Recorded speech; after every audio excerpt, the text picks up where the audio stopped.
हम इंसानों की एक बड़ी अजीब आदत होती है। हम जब ट्रेन में बैठते हैं तो ड्राइवर के ऊपर पूरा भरोसा करते हैं।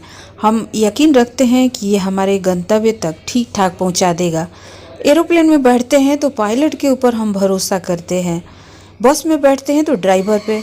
लेकिन जो हमारे जीवन को चला रहा है उस पर हम भरोसा ही नहीं करते और हम डर, तकलीफ, भय से ग्रसित रहते हैं। ऐसा क्यों करते हैं दोस्तों? आइए आज मैं आपको एक विश्वास की कहानी बता रही हूँ जो अभी रिसेंटली मेरे साथ हुआ और एक घटना आपके साथ शेयर कर रही हूँ। जय श्री कृष्णा, मैं अनुपमा फिर से हाजिर हूँ आपको आपसे मिलाने के लिए। तो दोस्तों, रिसेंटली मेरी जो पड़ोसन है उनकी माँ का डेथ हो गया है। बहुत कम उम्र की हैं, ये छोटे छोटे 2 बच्चे हैं। माँ का जाना कितना दर्दनाक होता है आप लोगों में से कुछ लोग समझ सकते हैं, जैसा कि मैं समझ पाती हूँ। मैंने भी अपनी माँ को बहुत छोटे उम्र में खो दिया था। तो दोस्तों, कल वो मेरे पास आई और आकर बता रही थी कैसे इस दुख से बाहर निकलो समझ में नहीं आता। रात को नींद नहीं आती है, दिन को भूख नहीं लगता है। हस्बैंड कहते हैं बाहर जाके घूमो फिरो, किसी से बात करने का मन नहीं करता है। हर वक्त दिमाग में एक ही ख्याल आता है, माँ कहाँ चली गई, क्यों चली गई। अभी उसको इतनी जल्दी क्या थी जाने की, भाई की शादी नहीं हुई। दिन भर में 5 बार फ़ोन करने वाला अब मेरा कोई नहीं है, मुझे कौन प्यार करेगा। ऐसी ऐसी बातें याद करके रात की नींद उड़ जाती है, दिन का चैन उड़ गया है। दिल में हमेशा एक अग्नि सा निकलता रहता है। क्या करूं समझ में नहीं आता। कल मुझसे शेयर कर रही थी। दोस्तों, मैं आपको बताना चाहती हूँ कि मैं ध्यान करने बैठने वाली थी, पूजा ही करने जा रही थी, लेकिन बीच में उनका बेल बजा और वो मेरे को प्रसाद देने के लिए आई थी। जब वो मुझसे अपनी कहानी शेयर करने लगी तो मैंने उनसे कहा कि देखिए, मैं आपके दुख को समझ सकती हूँ क्योंकि इसी स्थिति से मैं भी गुजरी हूँ। लेकिन मैं आपको बताना चाहती हूँ कि जिस तरह आप कष्ट में हो वैसे ही कष्ट में मैं भी थी जब मैंने अपनी माँ को खोया था। परंतु आज मैं आपको कुछ ऐसा बताने जा रही हूँ कि आप उस पीड़ा से जल्दी निकल जाएंगे। तो कहती हैं जल्दी बताइए कुछ, क्योंकि मेरे घर वाले चिंतित हो रहे हैं कि मुझे कोई बीमारी ना पकड़ ले।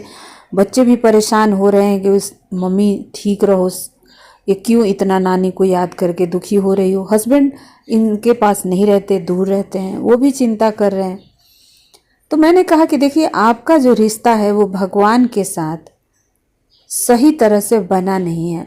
आप इस धरती पे जी रही हैं, इस धरती को ही सब कुछ मान रही हैं। आपको कुछ नहीं करना है, एक स्ट्रॉन्ग रिश्ता बनाना है उनके साथ। किस भगवान की पूजा करती हैं आप? माता, शिव जी, राम जी, कृष्ण जी, राधा, हनुमान जी, किसी की भी तो करती होंगी, बजरंगबली की। तो वो कहीं कि मैं शिव जी को मानती हूँ। मैं बोली, रात को सोने के समय आप 108 बार ओम नमः शिवाय बोलिए और कहिए कि मेरी जो माँ है इस धरती की वो तो चली गई, लेकिन असली माता पिता तो आप ही हैं। आप तो कहीं नहीं गए हैं, मुझे आपकी ज़रूरत है। आप मुझे संभालिए, मेरे परिवार को संभालिए, मुझे इस दुख से बाहर निकालिए, मेरी माँ को सही गंतव्य तक पहुंचाइए, अपने श्री चरणों में आस्थान दीजिए। उसके बाद आप सो जाइए, बहुत अच्छी नींद आएगी। और फिर मॉर्निंग में जब आप उठती हैं तो उस समय भी सुबह सुबह सर्वप्रथम आँख बंद किए किए ही भगवान भोलेनाथ का जाप कीजिए, उनके नाम का जाप कीजिए। जो भी नाम आपको पसंद है, ओम नमः शिवाय अगर पसंद है तो वो भी कर सकती हैं। और उसके बाद अपने दिन की शुरुआत कीजिए। आप देखिए आप कैसे अपने दुख से बाहर निकल जाएंगी और आपका दिन जो है बहुत अच्छे तरीके से निकलेगा।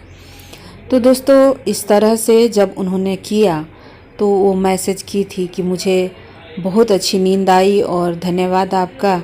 मैं सुबह भी जाप की हूँ और रात को भी की हूँ कि मुझे तो ये सब कुछ पता ही नहीं था।